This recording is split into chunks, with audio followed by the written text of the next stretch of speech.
Voilà, avec l'aide de Dieu, que Dieu bénisse chacune en particulier, parce que la Géoula pratique, elle entraîne la Géoula Klalit, et que la Géoula pratique, la Géoula personnelle, la délivrance personnelle entraîne la délivrance, on ne va pas dire future, immédiate de tout le peuple juif, voilà, parce qu'on ne peut pas être dans la Géoula Klalit sans Géoula pratique. Mais c'est vrai que l'une entraîne l'autre de toutes les manières, d'un côté ou de l'autre. Dès que se déclenche la Géoula Métit Vachlema, la Géoula, la délivrance complète, alors tout le monde est en Géoula pratique évidemment, en délivrance personnelle, mais la délivrance personnelle c'est aussi le déclenchement de la délivrance totale. Pourquoi ? Parce que la conscience que tout est Dieu, qui est la véritable Géoula, c'est ce qui ouvre la porte de la Géoula totale pour toute l'humanité, la création en général. Voilà. N'oubliez pas la création, qu'est-ce que c'est ? C'est la conscience d'exister. C'est tout. De création effective, il n'y a que rien. Il n'y a pas de création effective, vous voyez ? Si ce n'est que Dieu a décidé de donner naissance à cette conception qui s'appelle la conscience d'exister, laquelle nous remplit tellement quelle est la réalité dans laquelle on vit. Ce n'est pas une projection, ça nous apparaît comme une réalité, mais cette réalité, elle n'est qu'un voile placé entre Dieu et nous, qui est en quelque sorte une séparation, alors que finalement il n'y a aucune séparation, puisque nous sommes Dieu, puisque tout est Dieu. D'accord ?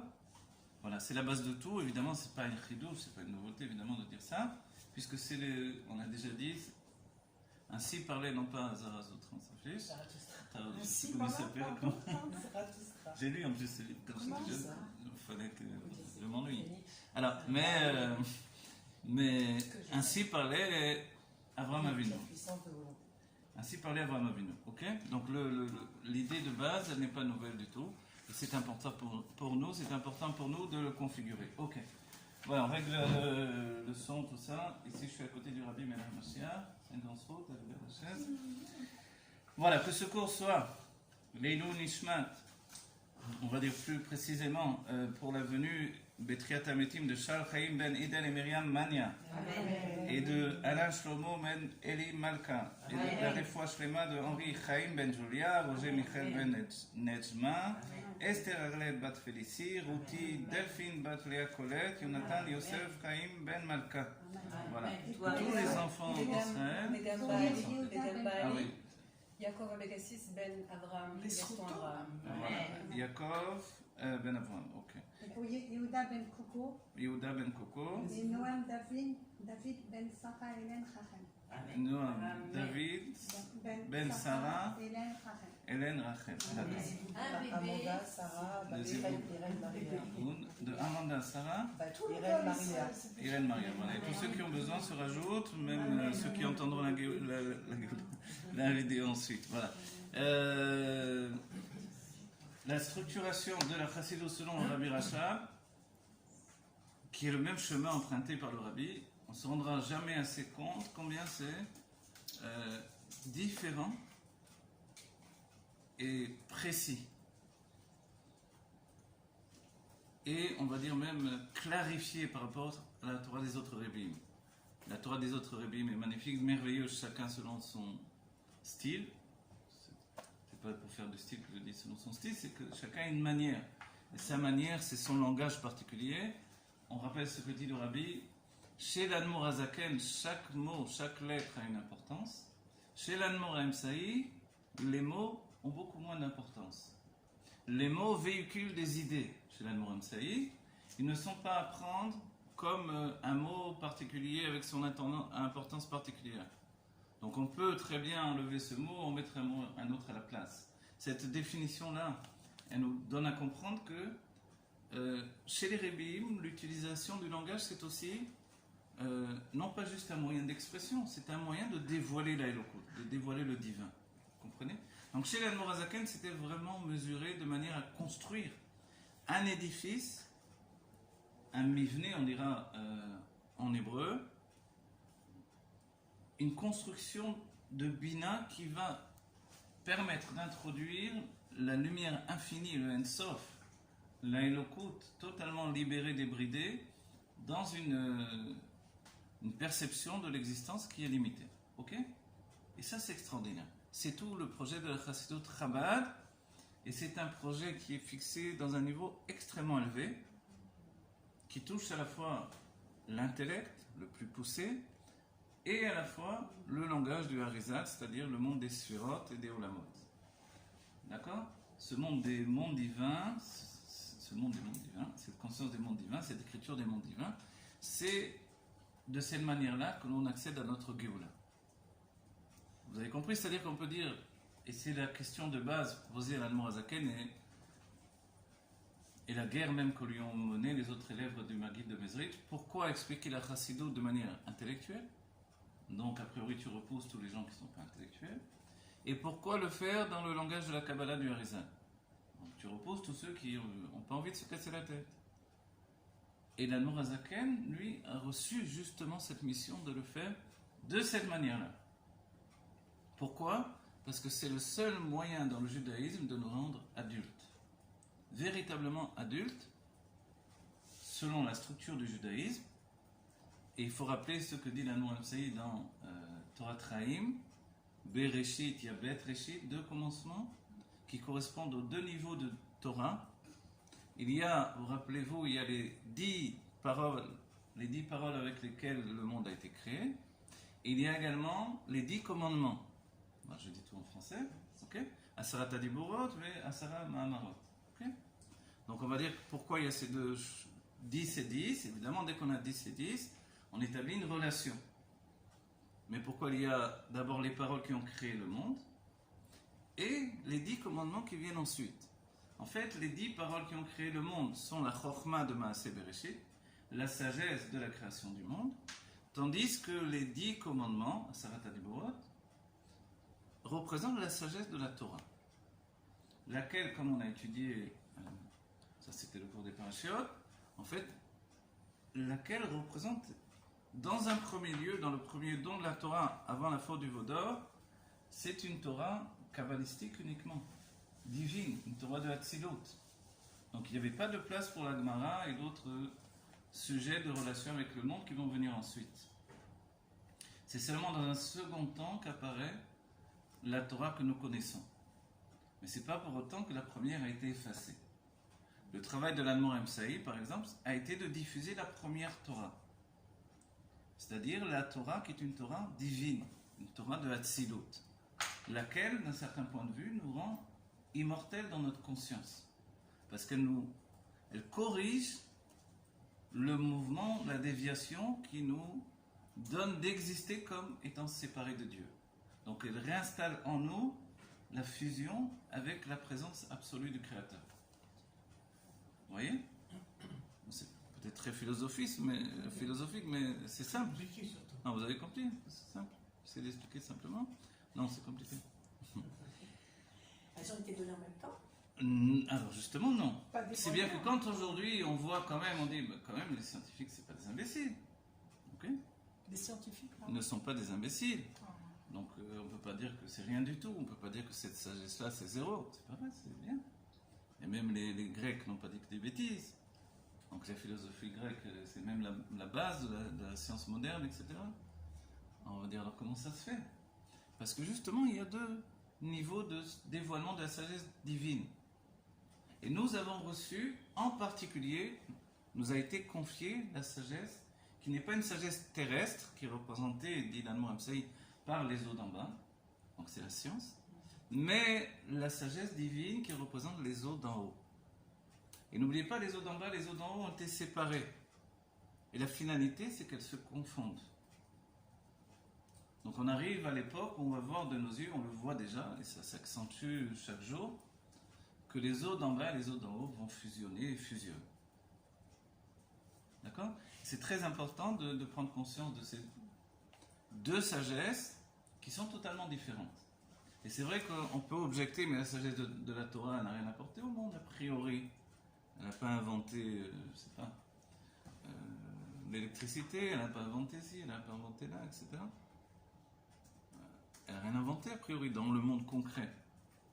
Parce que ce n'est pas une Torah qui vise à inventer une application réelle, physique dans la réalité. Vous voyez, comme l'Avdil, il y a les mathématiques et les mathématiques appliquées, on va dire. Vous voyez, les recherches mathématiques qui ont pour but la recherche, et la recherche qui amène à retransmettre les mathématiques dans l'ordinateur pour pouvoir apporter des améliorations de notre vie. La Torah, elle n'a a priori aucune face appliquée. Il a fallu qu'il y ait la faute du veau d'or pour que l'on atteigne un stade de Torah appliqué dans la réparation du monde. Et ça, c'est Torah et Mitzvot. Donc dans Torah et Mitzvot, par le biais des Mitzvot, on répare effectivement le monde. On est arrivé déjà au stade où Nigmar Avodat Habirurim, donc on a terminé la réparation du monde, pour dire très simplement la chose. Le monde est réparé. Si le monde est réparé, qu'est-ce qui se passe? Bien dans ce cas-là, je regarde de temps en temps parce que des fois c'est totalement... je suis dans le coin. Si le monde est réparé, qu'est-ce qu'on fait alors? C'est là où on comprend tout simplement qu'on fait la deuxième facette du travail qui s'appelle le Avodat HaYichudim, la fusion. Le travail de fusion. Yichudim, l'unification, donc faire fusionner les deux niveaux de date et lion date tartan. Okay? La conscience où tout est Dieu, d'une manière absolue, et date tartan, la conscience où tout est moi. Voilà. Et non milevado, et non milevadi. Il n'y a rien d'autre que Dieu, il n'y a rien d'autre que moi. D'accord? Et on est tous comme ça, malgré que c'est pas parce que je suis plus égoïste que les autres que je dis ça.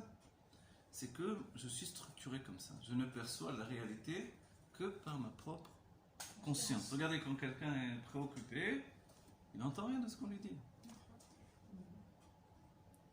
Vous lui dites n'importe quoi. Tu peux me donner 3000 $? Oui, il n'y a pas de problème. Etc., etc. Donc la préoccupation, en fait, c'est bizarre ce mot-là, non? Préoccupation. Occupé et préoccupé. Avant d'être occupé. Je suis préoccupé. C'est pour ça que tu fais rien du tout. C'est pour ça. Tu as le temps. Ne sont préoccupés que ceux qui ont le temps. Ceux qui n'ont pas le temps, ils sont occupés, ils sont plus préoccupés. Bon, allez, ok. Alors, ce qu'il faut dire également, juste avant d'essayer, par un mouvement descendant, d'aller dans le texte, c'est de dire qu'on rentre dans le Chodesh Elul, le mois de Elul. Évidemment, on est les Dodiv et Dodili, Chodesh HaCheshbon, Cheshbon Tzedek, on dit. Donc c'est le mois comment dire en français, des comptes rendus, je sais pas, du Cheshbon, des comptes en fait. Voilà, on fait le compte de l'année. Ce que nous avons fait, regardez sur le Chassidut, ce que l'on dit, ce que nous avons exprimé, ce que nous n'avons pas encore exprimé. Vous voyez? C'est-à-dire que le Cheshbon, évidemment, on va dire, bon, je vais pleurer sur mes fautes, etc. On n'est plus justement à la maternelle. Ok. Tu as fait des fautes, mais fais tchouva, c'est la moindre des choses. Fais tchouva, c'est-à-dire sois en mouvement vers le mieux, vers le bien. Tu ne vas pas commencer à pleurer, j'ai fait des fautes, ah mon Dieu, excuse-moi. L'année dernière, tu m'as déjà dit ça, excuse-moi. Arrête-toi, c'est tout. Comme quelqu'un qui n'arrête pas de fumer, il dit, ah, excuse-moi. Vous avez dit un mot pour les Yichudim. Voilà, les Yichudim, c'est la fusion. Faire fusionner notre identité céleste avec notre identité humaine. Ça vient de Yachid, Oui. unique. Yichud. Unification. Voilà. Compte tenu, donc, on ne fait plus le travail de séparation, on fait le travail de... Et puis c'est trop dur, je vois que les gens ont beaucoup de... certainement la faute de Shabbat qu'on fait le plus facilement, c'est trier. Trier. Trier. Ah, trier. Ah oui, le verrou. Vous avez raison, Shabbat. C'est très dur. Ah oui, oui. Très Très très dur. Des fois, c'est même Je crois que 70-80% des juifs font malheureusement. On est tous des tzadikim, même si c'est tzadikim. Mais c'est très difficile. Réapprendre à manger sans trier, ne pas trier des vêtements, ne pas trier des affaires, ça paraît presque impossible. C'est bien enlever le mal du bien. Voilà, il faut enlever le bien du mal, Shabbat. Le bon du mauvais, non pas le mauvais du bon. Toute la semaine, on enlève le mauvais du bon. Et Shabbat, on enlève le bon du mauvais. Okay? Donc quand je mange du poisson, s'il y a une peau, je n'enlève pas la peau du poisson pour manger le poisson. J'enlève le poisson de la peau. Alors c'est plus un tri dans ce cas-là. Ça pourquoi vous dites on triangle? Ah, ça s'appelle... Non, justement, on ne fait Ça, plus c'est le le tri. tas. Mais justement, ça s'appelle le biro. Quand même, le terme biro, il est là. Les varets. Mais nigma avodat habirurim.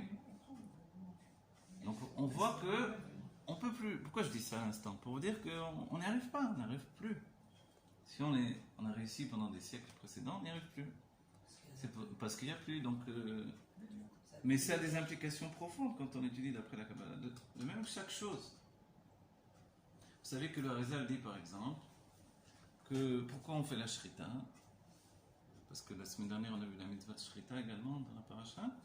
Le Harizal nous dit dans l'Écoute Torah que nous faisons la shrita parce que il y a des âmes qui se réincarnent dans les animaux que l'on mange. Et ces âmes-là, le moyen de leur donner d'accéder au niveau supérieur, le niveau humain, c'est grâce à la shrita. Parce que c'est un tikkun. La shrita fait le travail de séparation entre deux niveaux. Il faut que ça soit rapide, soit limpide, et l'âme accède au niveau humain grâce à ça. Et le Harizal, son élève, le Rabbi Chaim Vital, raconte une histoire où une chèvre est rentrée dans la maison d'études du Harizal, elle a posé là-bas elle écrit ses mains. Oh. Peut-être qu'en hébreu il y a daim en tout cas. Sur la table, comme ça, elle a commencé à discuter avec le Harizal. J'ai pas compris. Une chèvre. Ah, une chèvre. Oui. J'avais loupé la chèvre. Voilà, la chèvre. Le chef de monsieur. Ah non, c'est pas une chèvre, c'est c'est pas un bouc en réalité. Bien qu'il n'y a pas écrit Seir, il a écrit S. Un bouc vient et met Ah, c'est un bouc. ses mains, et là-bas il écrit ses mains. C'est marrant. Je sais pas comment on dit en hébreu, je ne sais pas plus très bien. Alors il met ses mains, et il y a Agadai. daim, ouais, il dit, il y a daim à la shulchan, et elle a commencé à discuter avec le Harizal, qui lui a répondu dans sa langue. Et il dit, il a discuté avec. Et puis, passé un moment, il lui a demandé Forcément. à son élève, va vite m'acheter ce bouc-là, et on va lui faire la shrita. Alors il a voulu savoir, et le Harizal lui a expliqué qu'il y avait une âme qui est venue lui demander de la lotota, de la délivrer, qu'elle puisse s'élever. Au contraire, oui, nous, on voit les choses un peu différemment, bien sûr, moi aussi. Je suis comme ça. Non, c'est vrai. J'ai dû me séparer d'un coq à cause des voisins qui ont respecté. Il faut dire que le coq, j'ai entendu la nuit, c'est le concert. Quoi. Bon, j'ai compris des voisins, ils n'arrivent pas à dormir. Ok. Donc je m'en suis séparé. Qu'est-ce qu'on fait pour s'en séparer? J'ai apporté chez le rabbin. Donc il est chez le rabbin, c'est marrant. Il savait que je ne dormais pas, alors il faisait le concert. Il est chez le rabbin, alors. J'ai apporté chez le rabbin, c'est Bah pas dis donc, quelle élévation. Et C'est pas gentil. Alors, Rav Kanda, Non, mais c'est attends. pas- Et pourquoi je dis ça? Oui, t'as raison. Non, Oui, mais ça, oui, il faut oui. pas le Ah oui, faire. et en vérité, alors, j'ai proposé à celui qui m'avait donné le coq, on pensait que c'était moi, j'ai dit, viens, je te le ramène. Et qu'est-ce qu'il me dit? Il me dit, écoute, si tu me l'amènes, moi, je vais le mettre dans ma soupe, hein, je te prie. Ah, J'ai dit, ah bon, rabbin pourquoi mort. je vais le mettre? Non, non, non. Il me dit, les poules, c'est pour les œufs, et les coqs, c'est pour la soupe. C'est un thémani, un yéméni, donc ils font la soupe au poulet. Ils ont bien raison. Alors j'ai dit, écoute, c'est super, mais bon, je ne me vois pas t'amener le coq pour que tu le... Donc j'ai préféré le porter sur un verre, évidemment. Et en fait, on se dit, effectivement, il faut une nature comme ça, d'élever des animaux, de faire la shrita soi-même, etc. Mais je ne me vois pas faire ça, moi. Ouais. Je me dis, il faut être un gros bonhomme comme ça, rouquin, avec une... Aucun. Avec une nature comme ça. C'est vrai, on sent que le chokret, c'est un banana comme ça. C'est quoi, lui, son goût? Une force animale en lui qui lui permet en fait de faire ces choses-là, quoi. À la fois d'élever des animaux et à la fois de pouvoir lui faire la shrita. Et la Torah nous dit que c'est une nature particulière, tout le monde n'a pas cette nature. Sûr. Même pour être Non. Noël. Même près de moi, la même chose. Voilà. Et la Torah nous dit à un tel degré que s'il ne ferait pas ces mixot, s'il ne ferait pas ce travail-là, ils seraient des assassins. Donc il vaut mieux qu'ils fassent ces métiers-là. D'exprimer le sang plutôt que d'être des assassins. Surtout qu'aujourd'hui, il n'y a plus comme avant de partir à la guerre et de tuer des ennemis avec une épée. Aussi, il faut la force pour faire ça. Et un tel degré qu'on dit que celui qui a peur quand on dégaine une épée devant lui, il vaut mieux qu'il ne parte pas à la guerre. Vous voyez. Donc il y a cette image-là. Imaginez dans les siècles précédents, les gens qui partaient à la guerre. Aujourd'hui, déjà, on voit les soldats qui sont traumatisés. Mais à l'époque, quand vous coupiez des têtes, des bras des gens, faut une force particulière, Les animale. Palestiniens ont pas vraiment Et en réfléchi. même temps, il y a de manière générale dans l'homme cette nature agressive. Curieux parce qu'on peut se dire, alors c'est le chesed, la générosité. Mais la générosité, lorsqu'elle se répand, sa rigueur également se répand de manière excessive. Donc ça donne une grande agressivité. Le but du travail humain, c'est de renverser, comme on dira dans la psychologie, avoir une agressivité positive. De donner des gifles qu'une fois par jour, par exemple. L'agressivité positive, c'est-à-dire, c'est pas la serpillière de la maison. Mais c'est quelqu'un qui travaille sur lui, en tout cas. On pourrait penser comme Nigma Avodat Birurim, comme sont terminés les Birurim, que c'est terminé. On voit qu'il y a du travail personnel encore. Voilà, qui n'a rien à voir avec le bureau par rapport à la Géoula, mais qui fait que on travaille sur nous et c'est important. On devient de plus en plus raffiné, de plus en plus humain, parce que c'est important de devenir un homme bien. Voilà. Un homme bon, un homme bien. Si nous on le fait, ça Si on le fait, tu donnes l'exemple à tout le monde autour de toi. Voilà, ce que l'on fait, Dieu fait. Alors, si on essaie de revenir dans le texte, auparavant encore une dernière parole. Anil et Dodi Vedodili, Arwe Beshushanim, vous vous rappelez? On le dit déjà puisque Rosh Chodesh arrive en courant. Rosh Chodesh Elul, pour certains c'est le début des Slichot. Voilà, on est déjà Chavzain. Jeudi, vendredi. Ah, je dis bon. Voilà, donc le début des Slichot, ceux qui se lèvent au petit matin, qui font les Slichot avant la prière honnête. Et c'est ce plaisir chez les Sfaradim, c'est vraiment quelque chose de très profond dans le monde Sfarad. Les Slichot, etc., de demander pardon de manière continue à Dieu. Il y a un kef, un plaisir absolu dedans. Les Ashkenazim sont plutôt froids par rapport à ça, mais quand ils s'y mettent aussi, ça s'arrête plus. Et chez Chabad, on fait le moins. On est ceux qui faisons le moins, quelquefois une semaine, quelquefois presque moins qu'une semaine. Voilà. Demander pardon à Dieu, slicha, désolé. Pourquoi on fait le moins? Parce que toute la Chassidut Chabad est axée sur le fait de comprendre, de réajuster en fait la conscience pour comprendre que ça sert à rien de demander pardon si profondément tu ne changes pas. Oui. De la même manière qu'on ne travaille pas de manière excessive sur les halachot de la Shonara. On ne sait pas qu'on dit la Shonara tout le temps. Mais on comprend bien que si notre intellect n'est pas transformé, forcément on dira la Shonara. Si notre pensée est une pensée débridée, qui exprime tout ce qu'elle veut, forcément la Shonara. Donc, comment on dit en français, la médisance, évidemment, s'exprimera. Donc, l'idée de l'Admor HaZaken, c'est de transformer la pensée. Et pour transformer la pensée, on a déjà parlé de ça dans un cours il n'y a pas si longtemps, la pensée naturelle, elle, il n'est pas possible de la transformer, mais on peut la repousser. La repousser et finalement lui donner de trouver un réceptacle d'expression qui est l'intellect. C'est ça l'idée de la Chassidut Chabad. À un tel degré, vous vous rappelez que l'Admor HaZaken nous dit il faut pouvoir tuer les sentiments naturels pour enfanter des sentiments qui naissent de l'intellect, lesquels deviennent un réceptacle d'expression pour les sentiments divins. C'est-à-dire, on ne demande pas de ne pas être sentimental, mais on ne veut pas être tohu. Tohu, donc ce sont les émotions naturelles, lesquelles s'expriment à la va comme je te pousse, et puis voilà, c'est-à-dire c'est instinctif. Donc les personnes sont merveilleuses et terribles, comme les enfants. Un enfant c'est merveilleux et puis c'est terrible. Parce que justement il n'a pas ces limites que l'intellect offre et permet. Les sentiments qui ne viennent pas de l'intellect provoquent des émotions. Les sentiments, voilà. Naturellement les sentiments sont indépendants, ils ne sont pas reliés à l'intellect.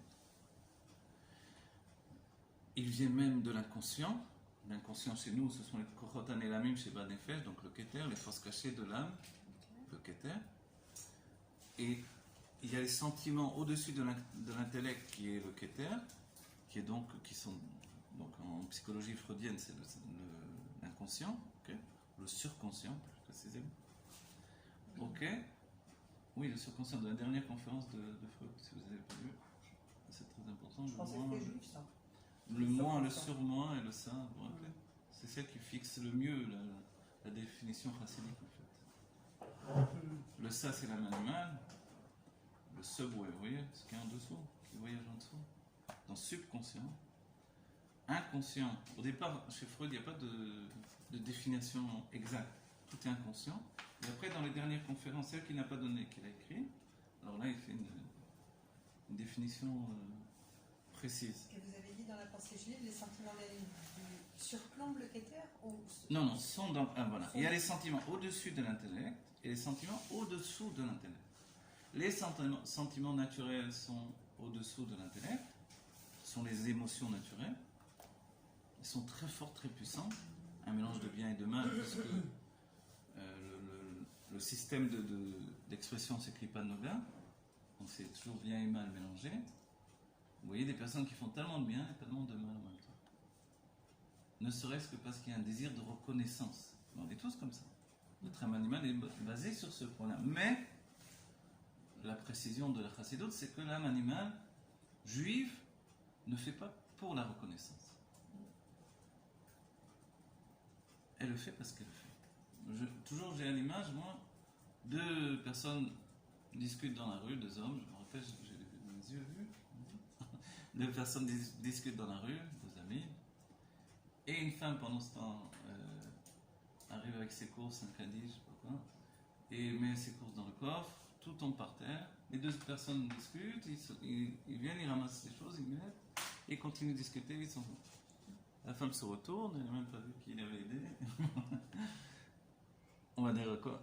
On peut pas dire qu'ils l'ont fait pour le remerciement, ils ne s'est même pas aperçu qu'ils avaient ramassé des affaires.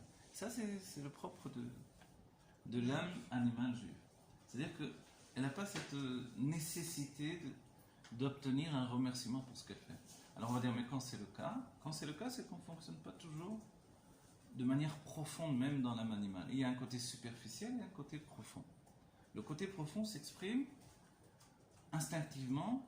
Le côté superficiel, lui, s'exprime quand on est obsédé, comme on a dit auparavant, préoccupé.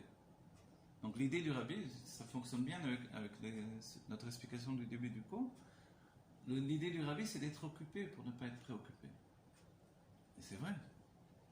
Mais ceux qui ont le temps de... je sais pas quoi. Voilà. Donc en fait, il y a moins d'actions occasionnées. Bon, alors, allons-y. Est-ce que dans le texte, on peut savoir où on est, si quelqu'un a le texte, c'est-à-dire Aline? Sur la page à une tête, la quatrième ligne. Ah, quatrième ligne. Je pense que j'avais fait un petit signe. Ok. Alors voilà, ce que nous avons vu, vous rappelez un petit peu Chokma Bina, l'espace-temps. Alors déjà, on est revenu dans Chokma et Bina. Ah oui, vous vous rappelez, on avait vu une Benar Yotse Meden Lashkot et Tagan.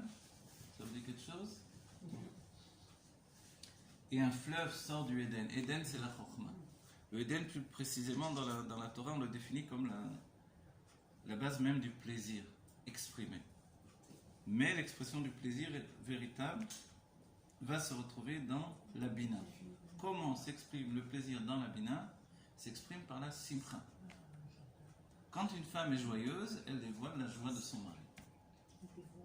La joie de son mari, on va dire. Mais il appelle joyeux, traduction, elle dévoile le plaisir de son mari. Oui? Quand une femme est joyeuse, c'est que son mari est dans le plaisir. Donc c'est une bonne chose. Donc on va dire, si lui il est joyeux, c'est que voilà, on est passé au stade de l'expression. Mais il est plutôt avare de joie. Pourquoi? Parce qu'il a une tendance à revenir vers le début qui est la source de laquelle va jaillir le plaisir, lequel va être entraîné par la bina et laquelle va construire un édifice de joie. C'est bien que ça s'appelle donner naissance. Donner naissance, c'est comme ça c'est défini, c'est transmettre la joie.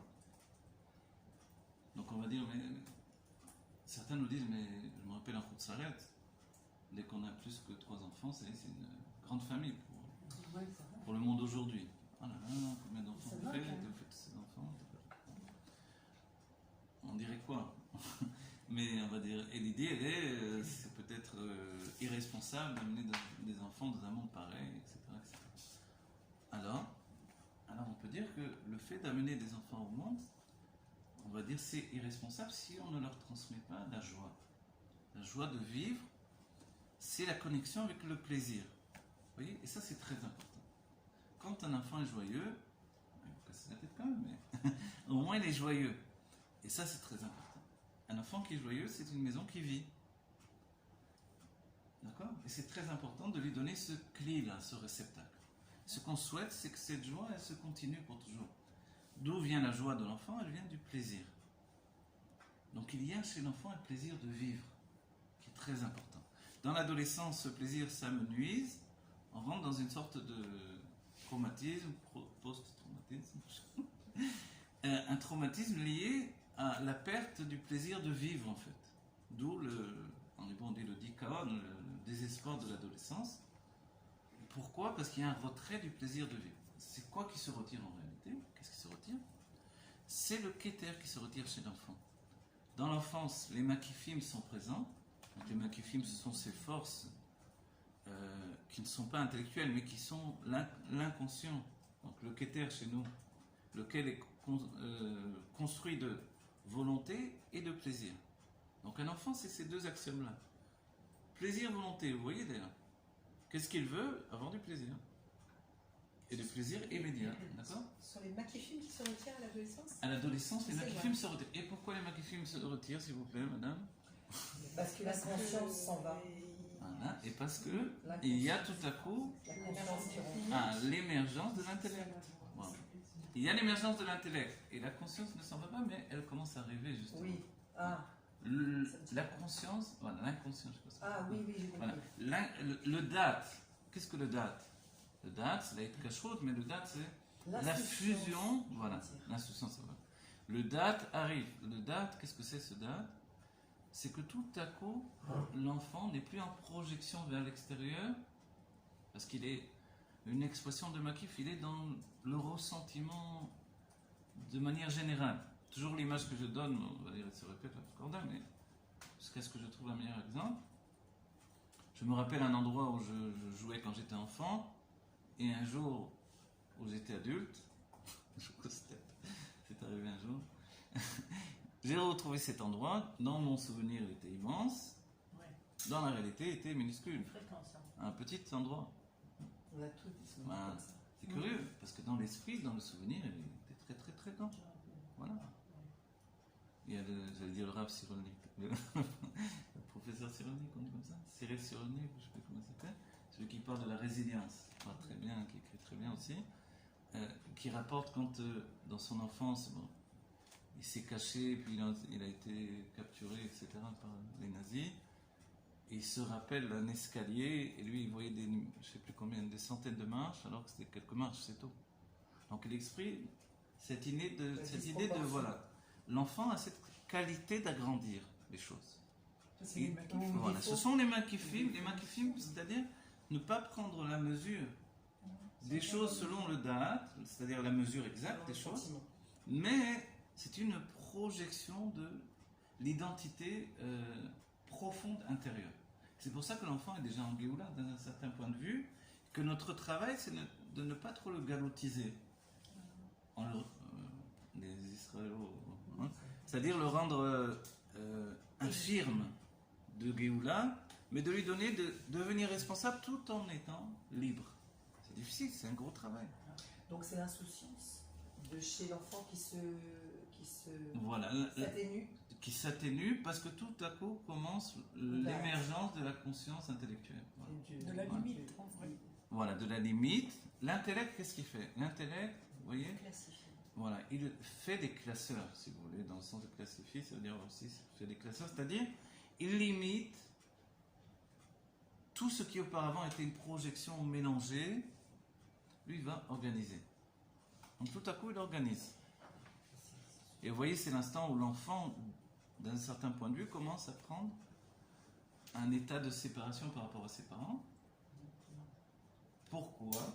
Parce qu'il se sépare justement de ce qui était la base de son être. Qu'est-ce qui est la base de son être? C'est le plaisir de l'union qu'il a fait naître. Et le plaisir, c'est le plaisir qui vient du cerveau du père, de sa nature masculine. Donc en fait, il se sépare naturellement du père.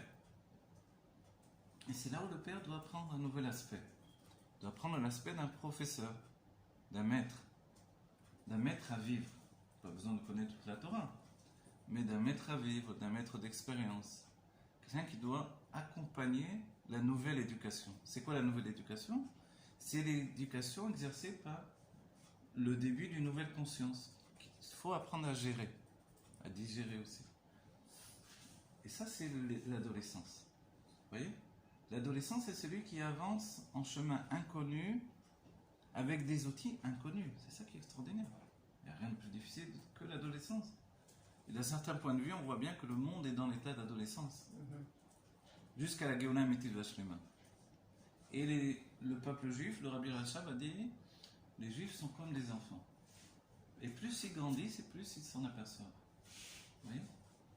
Donc plus on grandit, plus on devient des enfants responsables. Mais nous sommes des enfants. Donc dans l'éducation, ce qui peut arriver de mieux, c'est de rendre un enfant responsable. Ce qui peut arriver de pire, c'est de rendre un enfant trop responsable. Quelquefois, dans les grandes familles, on voit des petites mamans. Elles sont tellement responsables qu'on a l'impression qu'elles ont déjà perdu leur enfance. Donc il faut trouver cet équilibre.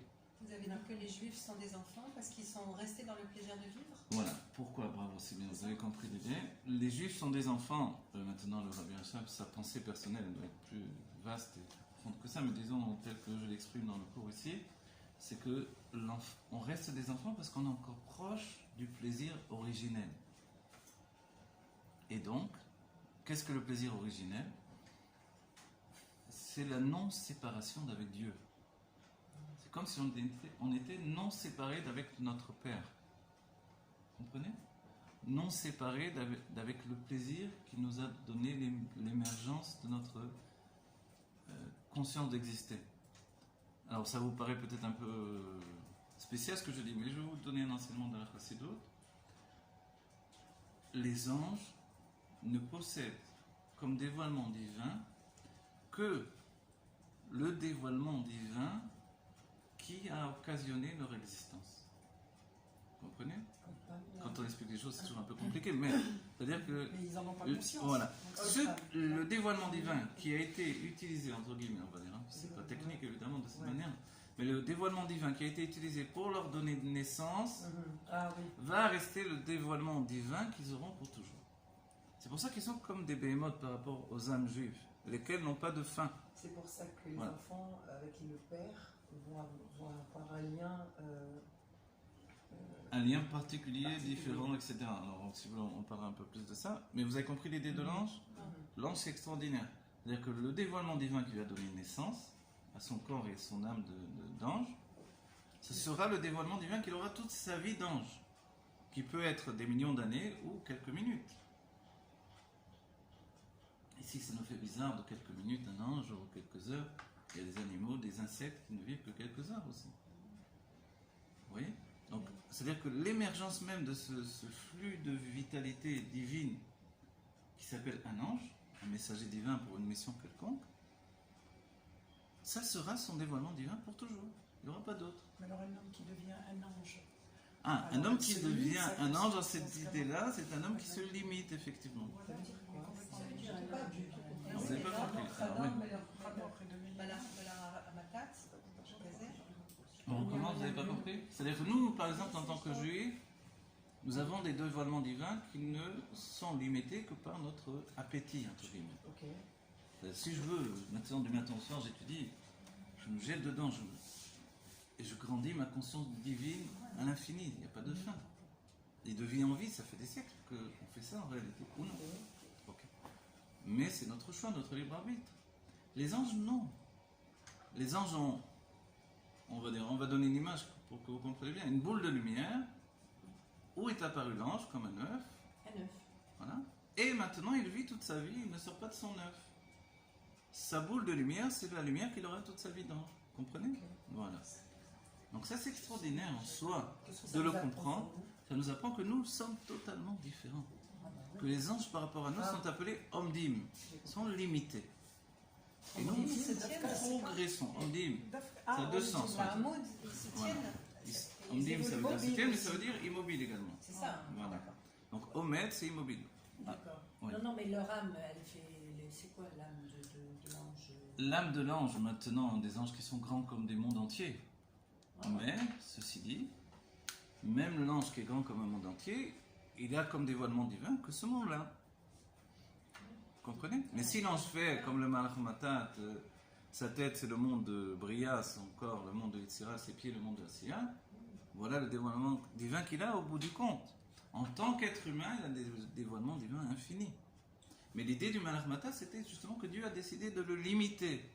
Parce que lui, il faisait des yichudim, des unifications célestes, à l'infini, ensuite il brisait tout. Il disait, ça c'est rien du tout pour toi Dieu, je vais recommencer à zéro. Il recommençait une fois, deux fois, trois fois, quatre fois, cinq fois, six fois, sept fois, et Dieu a dit, stop, arrête. Je veux pas que tu détruises ce que tu as fait là. Du coup, viens, je te prends. Et il devient un ange. Quelle est l'idée de l'ange? C'est que tout à coup, il est Omer. Et en réalité, il est assis, bon, donc ça contredit un peu l'idée d'Omer, qui veut dire rester debout. Il est assis et il a pour mission d'être le témoin de tout ce qui existe jusqu'à la fin des temps.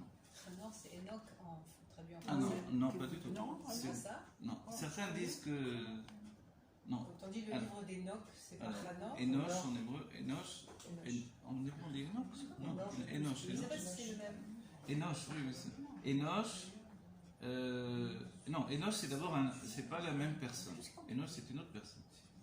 D'accord? Qui était aussi au début du monde. Mais Enoch, s'il est devenu un ange, il s'appelle ange Sandal. Et cet ange-là, c'est l'ange du monde de Asiya. C'est Voilà. pas. Et Chanor, C'est c'est pas un autre ange. Malachamata. Non, le Malach Mata, c'est un autre ange. Il C'est s'appelle Michel Sarapnim, le ministre ou le prince du Pnim, de l'intériorité. Oui. Ah, ils sont appelés les Sarim. Non, alors les anges, mais lui, il a un titre particulier. Sarapnim, il s'appelle. Il n'y a pas de lien entre Chanor et Metat.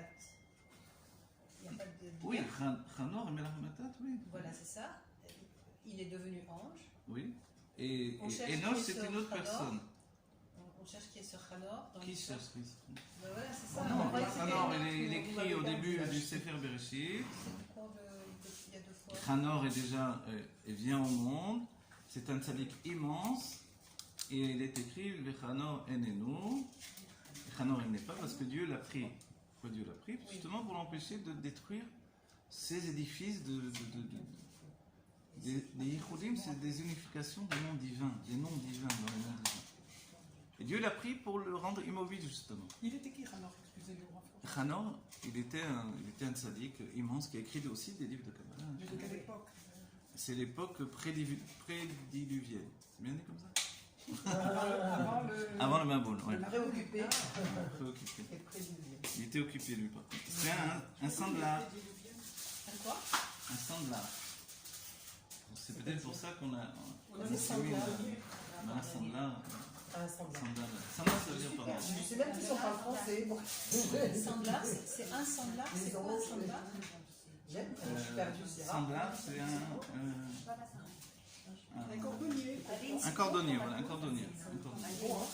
Ton bakout, c'est ton. Un cordonnier. Un grand sadique d'avant le Maboul qui était un cordonnier qui créait des unifications du nom divin, qui détruisait, parce que ça ne le satisfait pas, Voilà. et pour que Et c'est le il propre. arrête, Dieu l'a Voilà, prétraduit. voilà, pour empêcher de détruire le dernier édifice. Et c'est le propre de la Tshuva Ilaha. La Tshuva Ilaha, c'est une Tshuva, donc c'est un mouvement ininterrompu. Pas, la Tshuva Tata, la Tshuva Tata, c'est lié à l'action. Donc je regrette d'avoir mal agi, je vais bien agir à partir de maintenant. Voilà, je ne faisais pas Shabbat, je fais Shabbat, j'allumais pas les bougies, j'allume les bougies, je faisais ça, je faisais pas ça, je faisais pas attention à la cache, je vais faire attention. Il y a plein de bestioles dans les fruits et légumes, je m'en fiche. Alors je vais faire attention, le masro, je vais faire, bon, etc. Tout ce qu'il faut, ça c'est dans l'action. Voilà. Ça s'appelle Tshuva Tata, c'est lié à la Malchut. Tshuva Ilaha, la Chassidut Chabad et la Chassidut en général est construite sur la Tshuva Ilaha. Elle est un mouvement ininterrompu d'élévation. Donc, étudier la Chassidut, c'est faire Tshuva de manière continue. C'est pour ça que Il a. aussi, donc il est là, donc c'est pas l'intellect. C'est pour ça aussi que on fait pas trop de bruit dans la Chassidut Rabat sur ces sujets de Tchouva, Tikkun Abrit, Tikkun Yesod, etc. Vous voyez? Parce qu'elle est organisée déjà pour ça. Ok, c'est-à-dire une Chassidut qui vous donne d'aller de l'avant à la rencontre de Dieu ou de vous, ce qui est la même chose évidemment. D'accord? Parce que quand on dit monter dans les mondes divins, comment je le fais? En intériorisant toute ma personnalité. Ce n'est pas en sortant de moi, c'est vraiment en rentrant dedans de moi que j'y parviens. Ok. Donc en fait tout ça c'est pour dire que la notion de Chokhmah et Bina c'est la sortie du Éden vers l'expression. Donc ce que l'on dira donc vers la joie. Et c'est le tikkun aussi de la faute de Adam Arishon, vous vous rappelez? La faute du premier homme qui est fait par Sarah. Le Rabbi nous dit c'est Sarah qui a réussi à réparer la faute du premier homme. Noah a essayé en buvant du vin. Ça n'avait pas trop réussi, il a chuté. Parce qu'il est passé du vin qui rend joyeux au vin qui rend triste. Donc ça c'est pas un bon vin. Sarah, elle a réussi. On va dire elle buvait du vin, Sarah? Non. Mais Sarah elle représente le vin. La bina. Elle était ce vin qui rend joyeux. Malgré toutes les épreuves qu'on lui a vues dans la Torah, malgré le fait qu'elle ait pu pleurer de ne pas avoir d'enfant, etc., tout ce qu'on a lu, avec ça, Sarah était toujours dans la joie. Malgré ses pleurs, Malgré il faut tout, considérer qu'elle est dans la joie. voilà, elle était toujours dans la joie. Et c'est grâce à ça, elle a réparé la faute de Adam Arishon. Donc on était ce vin de joie. Attendez, Rav, Ouais. qu'est-ce que ça veut dire de plus profond que ça? Ça a l'air superficiel de dire tu fais bonne figure, tu fais Non, c'est pas bonne contre figure. mauvaise fortune, bon cœur. Bon, Justement, d'accord. Alors ouais. tu fais l'effort Non, toute ta non, non. vie de présenter un bon visage, puis tu te soignes. C'est plus que ça. Non, C'est justement, pas ça. pas Voilà. que- Qu'est-ce que c'est ça pas veut dire que- vraiment réparer la faute? La La vraie Arishon joie, par la suite. profondément, c'est la joie de la fusion avec Dieu dans les actes quotidiens. Voilà. Ça, c'est la vraie joie éloquide du juif, divine. Ce qui fait qu'elle est la mère du peuple juif. La vraie joie qu'elle avait de la fusion avec Dieu dans les actes quotidiens. Ça veut dire Oui. que C'est-à-dire que Sarah, elle faisait le ménage aussi peut-être, ou même si elle avait une femme de ménage, mais dire votre Shabbat, et etc., etc. Elle allait faire le repas pour les anges, on a vu l'histoire où elle court faire le repas, ouais. pour les invités d'Abraham. Donc elle était là. Et puis tout ce qu'elle a passé avec son fils, avec Ishmaël, etc., toute l'histoire. On va dire avec son... Où est-ce qu'on a vu qu'elle était vraiment joyeuse? En fait, donc le texte ne parle pas tellement que... Mais quand naît son fils qui s'appelle Yitzhak, Ah, on sait. on sait qu'en fait, cet enfant qui vient de Sarah, encore plus que d'Abraham, pourquoi encore plus? Vous vous rappelez pourquoi? Parce que les anges ont annoncé la naissance de Yitzhak, et Sarah a interrompu la bracha, la bénédiction, Larry. voilà, parce qu'elle a dit comment mon mari Ouais. qui est très vieux, il va... Donc la Torah Voilà. mentionne sa joie. Elle a fait une interruption, et la Chassidut dira c'est son corps qui a fait une interruption, son âme elle était malléable, elle acceptait très bien le miracle de Dieu évidemment. Mais le corps, compte tenu que Dieu a décidé qu'il doit y avoir une réalité ici-bas, par le biais du corps, le corps a dit mais au niveau physique, ni mon mari ni moi on est capable d'avoir un enfant maintenant. D'autant plus qu'elle n'avait pas d'organe Oui. qui permettait de concevoir, d'avoir un enfant dans son ventre, etc. Voilà. Et donc les anges ont renouvelé la bénédiction. Et du coup, la bénédiction est venue uniquement de son côté à elle. Elle était féminin. Ce qui fait aussi, vous vous rappelez, que Yitzhak n'avait pas suffisamment de vie, puisqu'il était féminin. Il était absolument féminin avec une expression masculine. La différence entre l'homme et la femme, c'est que l'homme éparpille sa vitalité. La femme préserve la vitalité. On dit un homme tient beaucoup moins qu'une femme dans la... par exemple, au niveau du manque d'eau, une femme peut tenir plus qu'un homme. Voilà comment ça se fait. Parce que l'homme a une âme organisée avec le corps de manière à ce qu'il éparpille. Vous voyez sa vitalité. Donc c'est ça le mashpia chez lui, c'est une nature d'expression. Et du coup, Yitzhak était dans cette nature d'expression, malgré qu'il avait une âme féminine, parce qu'elle venait par la bénédiction du côté de sa mère. Donc il a perdu la vie, il n'avait plus de vitalité. Il a fallu qu'il y ait la Hakeda pour lui redonner une âme masculine et une nouvelle source de vitalité. Vous voyez? Donc la Hakeda, c'était pas un meurtre, c'était pas pour le tuer, c'était pour le ressusciter. Pourquoi il avait une âme féminine? Parce qu'il venait que du côté gauche à cause du fait que la bracha Ah, a été renouvelée. La bracha au début elle était équilibrée, masculin, féminin, Abraham, Sarah, Ma et Ban en termes de chassidut. Tout à coup elle a interrompu la bracha parce qu'elle n'a pas accepté du fait de son corps, et c'était son corps qui était en question. Voilà. L'ange a répété la bracha pour elle, c'est passé que du côté de Sarah, et à ce moment-là, la structure de la vitalité de cette bénédiction était féminine et non pas masculine. Voilà. Et Donc, pourquoi au moment de la Kadatit Srak s'est remis? Bon, à ce moment-là, il a reçu une nouvelle âme masculine totalement, et c'est pour ça qu'on entend la naissance de Rivka. Tout de suite, le texte nous dit que Rivka est née à ce moment-là. Pourquoi? Parce que dès qu'on a une âme masculine, on a aussi une âme féminine dans le monde. Un zivou est fait de deux âmes. Voilà. On nous dit que Milka, elle a donné naissance à Rivka. D'accord? Une rose parmi les roses. Voilà. Une rose parmi les ronces, parmi les épines. Ok, donc tout ça en fait, c'est ce qui est extraordinaire dans la sortie du flux de vitalité. Et à nouveau, on s'arrête un moment quand on nous dit que tout vient du Éden.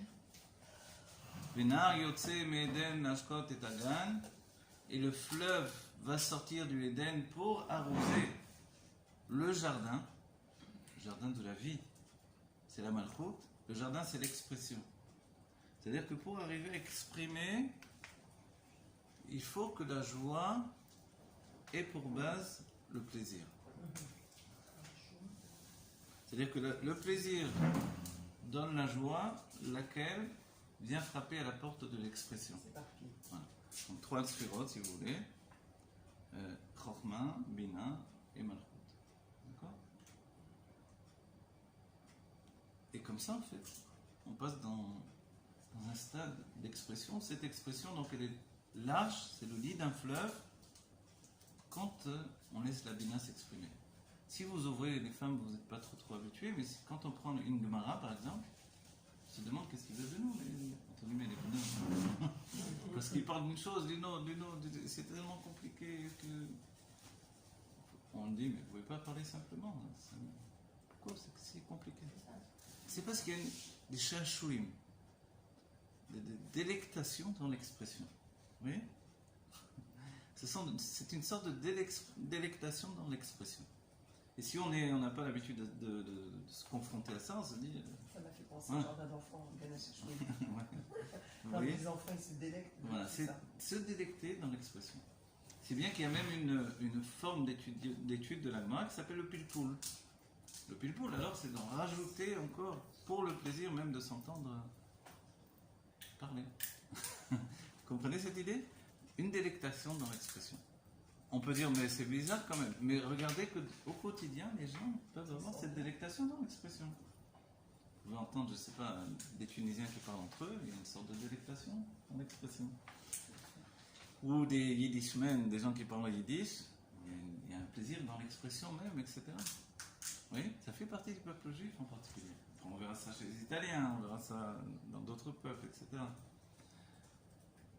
Chez les singes aussi.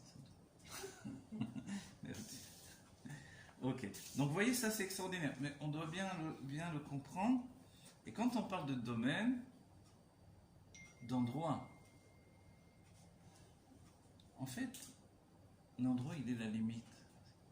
Et le temps, lui, il est ce qui ne présume pas la limite, par contre. C'est-à-dire que si on devait dire, mais qu'est-ce qui est plus grand dans l'espace-temps? L'espace ou le temps? Alors l'Anmour M. Saïd, dans Atari 3, ce sont d'entre les livres qu'on étudie à partir des Louges. L'Anmour M. Saïd nous dit que le temps est plus grand que l'espace. Pourquoi? Parce que l'espace a pour fonction de limiter. Tandis que le temps, il n'a pas de limite. Vous voyez? Si le temps n'a pas de limite, c'est qu'il est infini. Donc qu'est-ce que le temps? C'est un mouvement de vie. Qu'est-ce que l'espace? C'est capturer ce mouvement de vie dans une configuration. Et la création, c'est ça. Le sentiment d'être un être créé, limité, c'est ça, c'est de capturer le mouvement temporel, qui est l'action qui se perpétue dans l'instant présent, le capturer dans des sensations qui, elles, vont s'enraciner dans une réalité. Et dans la Géoula, qu'est-ce qui va se passer? C'est que l'espace il me vient une idée, je ne sais pas si elle est bonne, mais ce liquéfie. Oui, le liquéfie. Comment on dit? Liquéfie. Pourquoi je dis ça? Parce que l'eau, vous pouvez passer la main à l'intérieur de l'eau. Et que quand vous êtes dans l'eau, vous comprenez que tout est un même monde. Donc en fait, l'idée du poisson dans l'eau, c'est aussi une idée de la Géoula. C'est que tout autour de vous, c'est ce que vous êtes vous-même. Mais c'est encore un petit peu ritsoni, parce que plus profondément, le poisson, c'est l'eau elle-même. Et c'est pour ça que les sages diront que si je prends le mikvé et qu'il y a des poissons dans l'eau, on va dire, alors est-ce que ça fait pas khatsitsa? Khatsitsa, c'est quand, je sais pas, si j'ai un sparadrap sur la main, je prends le mikvé, forcément, ce sparadrap, j'aurais dû l'enlever avant. Vous voyez? Bon, après, c'est une autre question. Ce qui est permis, pas permis. Je dis de manière grossière. Ou avec un vêtement. Ok. Mais s'il y a des poissons dans l'eau, alors est-ce que ça fait khatsitsa? En fait, non. Pourquoi? Parce que les poissons sont annulés à leur élément.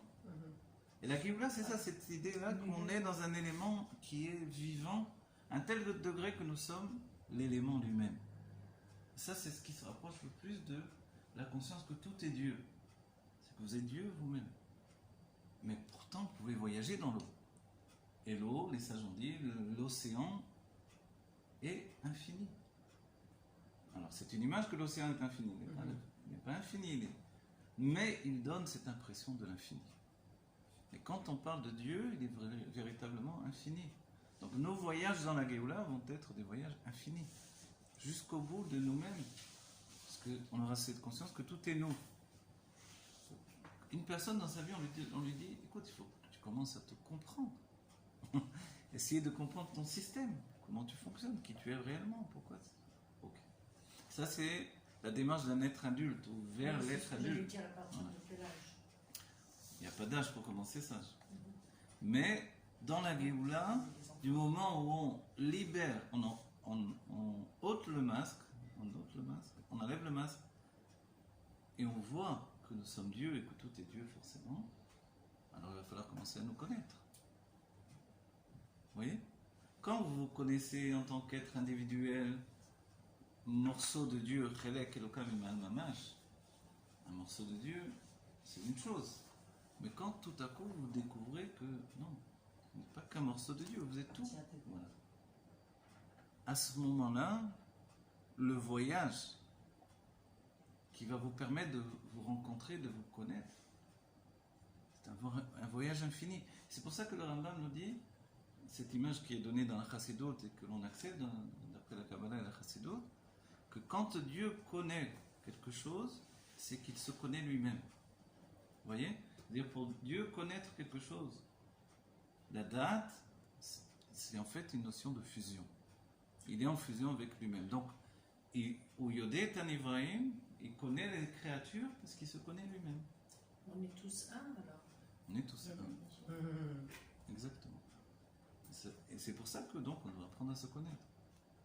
Alors comment on apprend à se connaître? L'idée de la Chassidut, elle est très barri dans l'âme, très saine.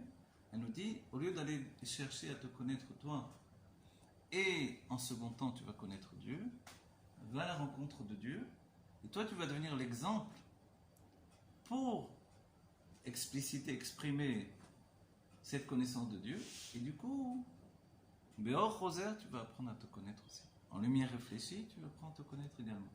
Et du coup, ma démarche, elle est totalement, on va dire, bon, c'est vrai que la notion, on pourrait dire les Shem Shamaim, c'est vrai, mais plus que ça, elle est vraiment saine, parce que je ne le fais pas pour moi.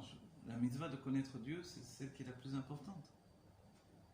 Regardez ce qu'a dit David Améler à son fils Shlomo.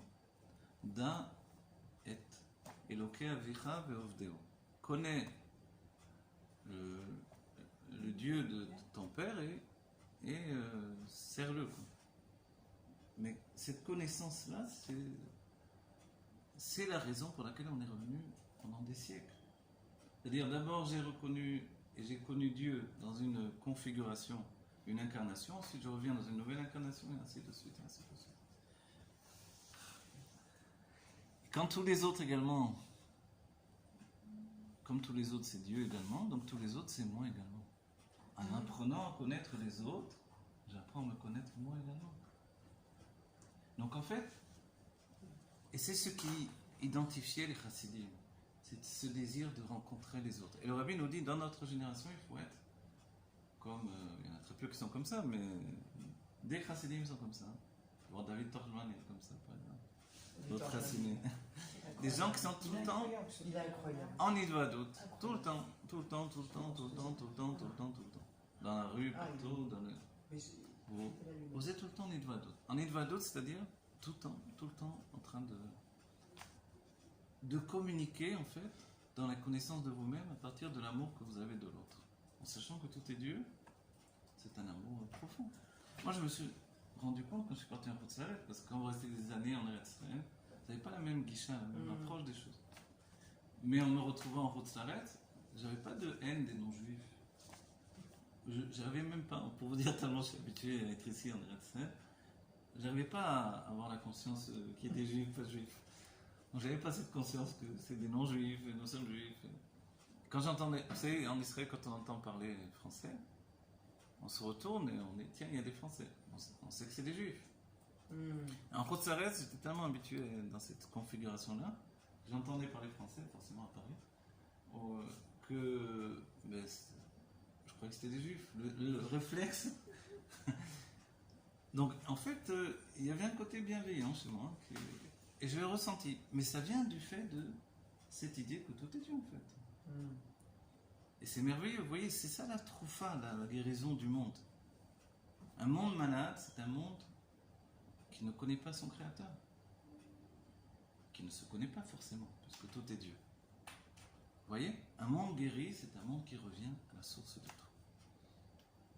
Et ça, c'est merveilleux. Donc toutes les problématiques de l'humanité n'ont qu'une seule et unique source, c'est ça. Ok? Donc alors vous dire, oh, ok, mais dans ce cas-là, pourquoi Dieu nous donne un makom? Pourquoi Dieu nous donne un makom? On va dire, pourquoi pas d'abord? parce que c'est dans ce monde qu'il était. Oui. D'accord. Et qu'est-ce qui se passait avant le Tzimtzum? Vous avez tous entendu parler du Tzimtzum. Le Tzimtzum, c'est ce voile que Dieu pose. C'est très technique, mais c'est le dévoilement du Harizal qui nous a permis de construire toute on va dire, la Kabbalah réfléchie, on va dire.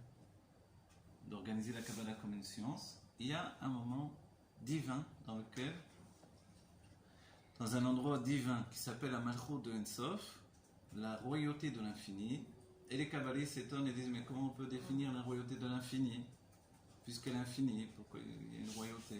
C'est une royauté, ça veut dire qu'avant la royauté il y a d'autres sphérotes, d'autres mesures de dévoilement.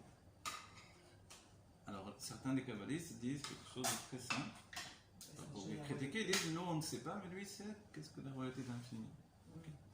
Et le Rabbi dit très clairement, la royauté de l'infini, c'est le début de la révélation en fait, dans l'infini. La Malchut, c'est la révélation. Chez nous, la révélation, elle vient de manière intérieure ou extérieure. Je parle, je me révèle. Les sages disent, un idiot gagne à se taire. Je me rappelle une Nidvadout à Jérusalem. Il y en avait un qui parlait pour dire des bêtises, et d'autres lui disaient tu as encore manqué une bonne occasion de te taire. Et c'est vrai que les sages disent donc un idiot, tant qu'il ne parle pas, on peut supposer qu'il est intelligent. Le jour où il ouvre la bouche, c'est terminé. Il sort du doute. Pourquoi la Malchut, quand elle parle, les choses sont inversées? Si on dit une chose, si on est très Malchut, ce qui sort presque retourne le futur. Voilà. C'est comme ça tout le temps, c'est fatigant. Alors je vais dire un point, regardez, tout à l'heure. Pardon. Tout à l'heure, oui, vous voulez poser une question, excusez-moi. Vous voulez, on fait une pause et comme ça, on va faire une pause dans le cours, un instant. La question. On pause. pose, voilà, ça remet en route. Ça marche. Qu'est-ce qu'il fait? Tac, tac, tac. Non. Voilà, ça marche. Ok, donc oui. Donc la question merveilleuse qu'Aline a posée, donc dans le Tanya, le fait d'élever le na, de grandir le na, de grandir dans le sens de l'éduquer à Pidarko, selon son chemin à lui personnel. C'est vrai que l'idée, elle est que Darko, c'est qu'il a un chemin qui lui est personnel. D'accord?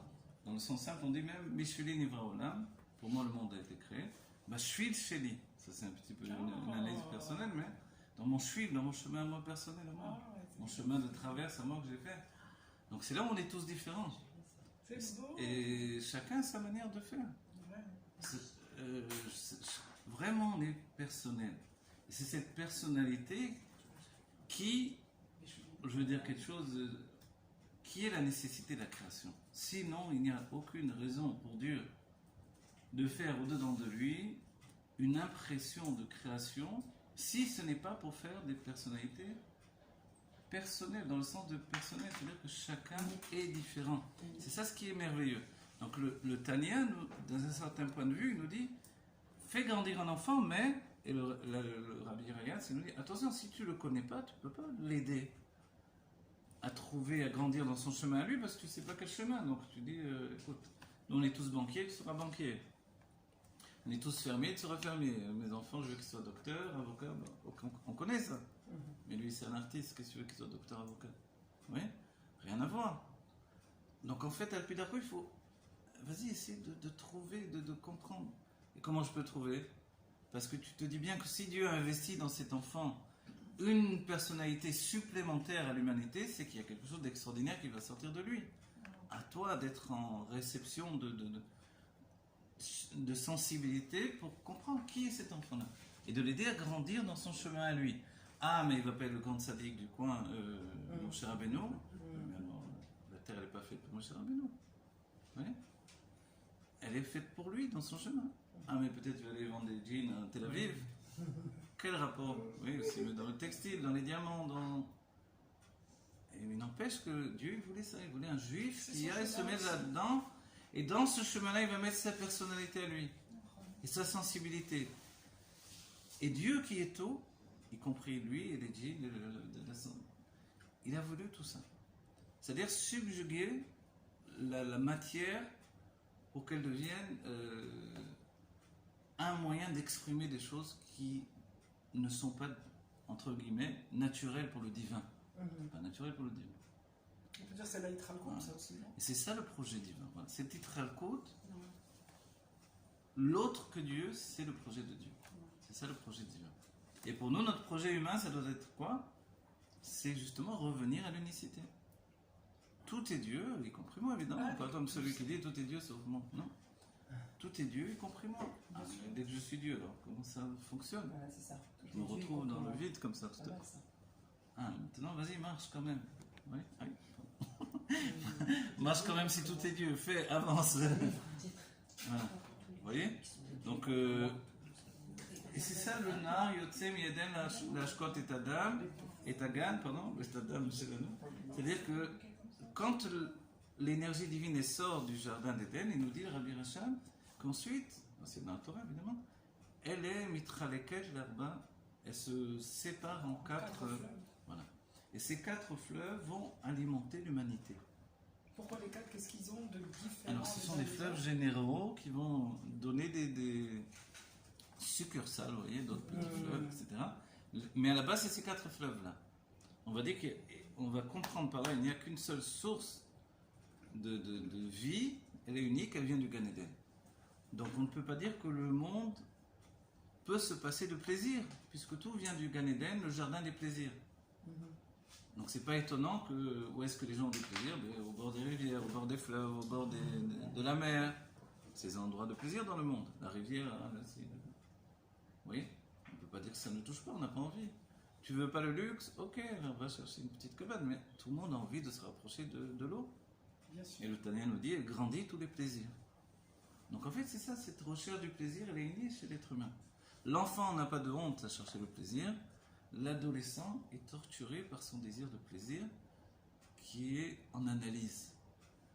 Qui ne peut pas s'ouvrir ou quoi? Alors, quand justement il faut l'aider à assouvir son plaisir ou son désir, mais de manière correcte et dans des proportions qui entraînent chez lui en fait un mouvement de vie métocane, voilà, équilibré.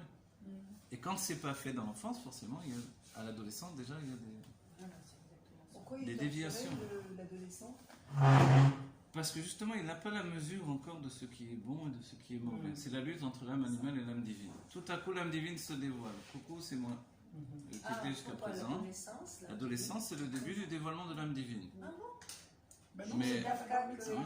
Oui, À la l'adolescence, bar- c'est justement la bar Oui, mitzvah, c'est la vrai, bat c'est mitzvah. Et il y a la préadolescence, évidemment. Qui est Ah, déjà la l'âme préparation. divine. L'âme divine, oui. Ah oui, pardon. Et tout à coup, quand elle se dévoile, forcément, l'âme animale qui était présente depuis longtemps, Ouais. elle avait établi un Omniprésente. fonctionnement. C'est du désir qui aboutit au plaisir. Comme dit le Tzemach Tzedek, un ratson leitanel, une volonté d'avoir du plaisir, donc un désir constamment.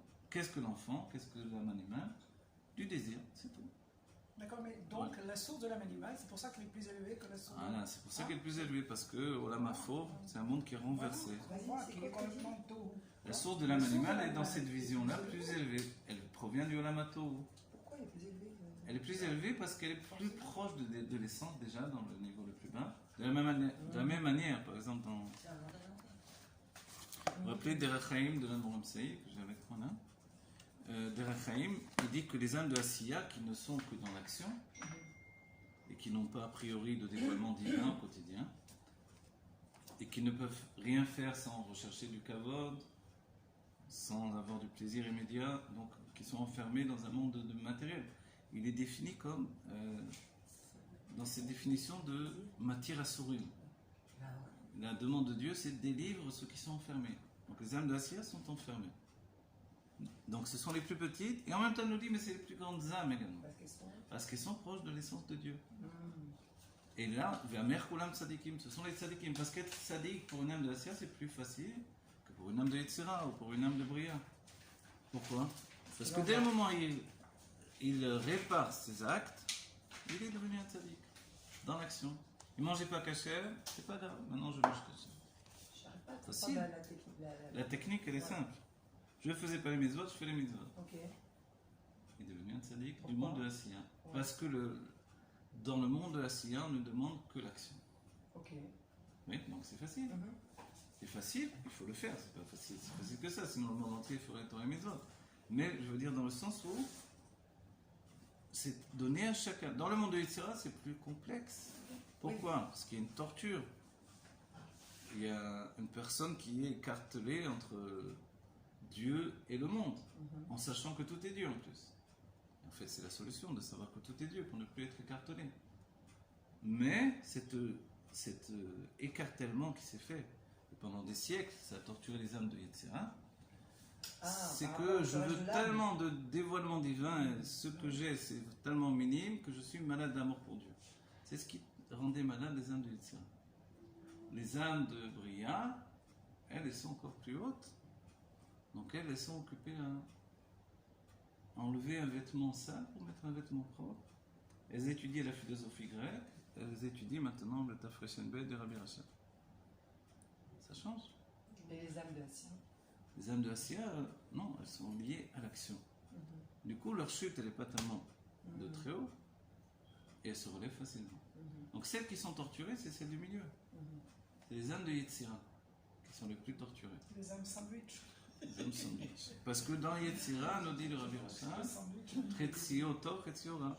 Donc c'est là où on peut penser, vous voyez, j'aime Dieu, et que Dieu préserve, le contraire, je déteste Dieu, vous voyez. Et que Dieu préserve, évidemment, mais on trouve ça. Voilà. Et l'expression, c'est ce juif qui donne tout à Dieu, et puis dès qu'il arrive quelque chose qui pour lui dévoile que Dieu est contre lui, c'est très limitant, évidemment, comme conscience. Alors il jette tout, son judaïsme, il jette tout, il ne veut plus rien. Donc il est en guerre contre Dieu. Et j'en connais il a des comme chances ça. d'être plus Ah, ça, c'est une âme de Yetzira naturelle, on va dire. C'est ça. Une âme de Yetzira qui a compris que non Benevado, elle ne fonctionne plus comme ça, forcément. On comprend que Dieu s'exprime à travers lui d'une manière nouvelle. Vous voyez? Mhm. C'est quoi la manière nouvelle? C'est la fusion avec Dieu par la réalité ici dans ce monde. Même s'il y a un manque terrible dans l'âme, qu'on ne peut pas enlever. C'est grâce à ce manque-là qu'on a le désir puissant de la Géoula. Il n'y aurait pas eu ce manque, on aurait été très bien, on aurait arrangé notre vie impeccable. Quoi. Un bon métier, une bonne Tout le monde parassin. sent des manques très forts. Voilà, le manque, aujourd'hui dans l'humanité, c'est un manque Alors qui qu'avant, il manquait bouleverse de tout. l'humanité Avant, entière. Avant, il manquait Voilà. de tout, il ne Alors que ressentait voilà, pas autant. voilà. Alors qu'on a tout ce qu'il faut plus que jamais. Il n'y a jamais eu Oui. autant de gashmiut. Exactement.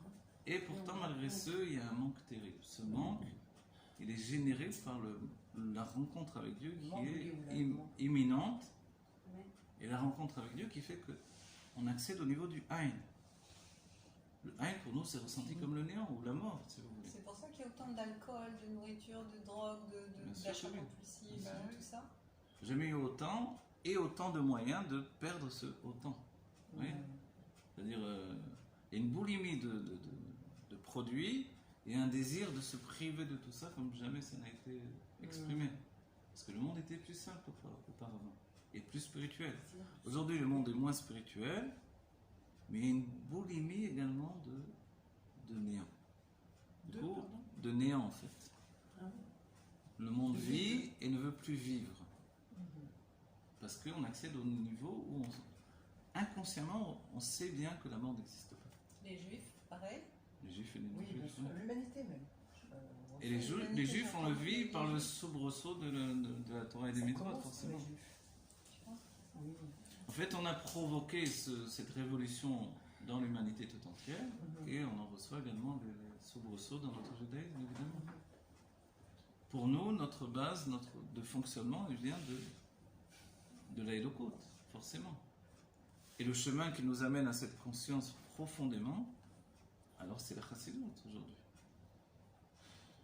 On est passé par la Kabbalah et aujourd'hui on arrive à la Chassidut qui, elle, nous amène à comprendre tout ça de manière raffinée en fait. Alors voilà, quand on dit que la base de tout c'est le plaisir, et il y a 4 fleuves qui vont arroser le monde, les 4 fleuves en fait sont également toute cette force qu'il y a dans la Bina de s'exprimer. C'est les 4 niveaux aussi, vous savez, le Pshat, le Remez, le Drash et le Sod. Vous connaissez ça? C'est ça. Le sens simple, Il y a 4 fleuves, quoi. il y a 4 fleuves qui sont à la base de toute l'eau qui circule sur la terre, qui va aller vers la mer. Et ces 4 fleuves, ce sont les 4 niveaux de l'expression de la Torah. Le Pshat, le sens simple, Et lui, le Remez, le Drash et le Sod. Non, lui, c'est les sens. Elle précède même l'expression du plaisir, en fait. Elle est voilà, elle est au-dessus, elle est à la base de tout. De quoi tu dis Non, l'huile qui l'huile, lui non, ça, représente c'est la la Chassidut. Chassidut. Le Pshat, Le Pshat, le Remez, Le le Drash et Remez. le Sod. Ça, c'est tout le secret de toute cette notion. le Remez. Le Drash Ah, le et le Drash. Sod. Voilà.